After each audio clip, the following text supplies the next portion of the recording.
guys, வணக்கம் welcome back to அம்மா பொண்ணு சேனல். இன்னைக்கு என்ன வீடியோ அப்படின்னு பார்த்தீங்கன்னா, சவுத் இந்தியன் ஸ்டைலில் நல்ல காரசாரமான மக்ரோனி பாஸ்தா எப்படி செய்யலாம் அப்படிங்கிறத பார்க்கலாம் வாங்க. மக்ரோனி பாஸ்தா எது வேணால் எடுத்துக்கோங்க.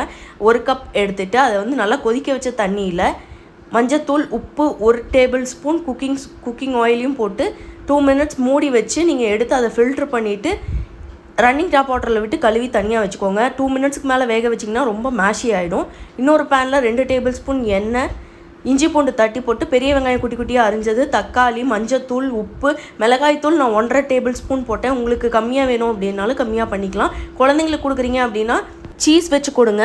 அதோட மேஜிக் மசாலா அதுவும் 1.5 டேபிள் ஸ்பூன் போட்டு நல்லா கிளறி விட்டு பச்சை வாசனை போனோன்னே இந்த மக்ரோனி பாஸ்தாவை வந்து போட்டு நல்லா கிளறி விட்டு ஒரு 2 மினிட்ஸ் மூடி வச்சு கிளறி விட்டு அது கூடவே கருவேப்பிலை தலை, கொத்தமல்லி தலை எல்லாம் போட்டு இறக்குனிங்கன்னா சுட சுட சுவையான south Indian style spicy macaroni pasta ready.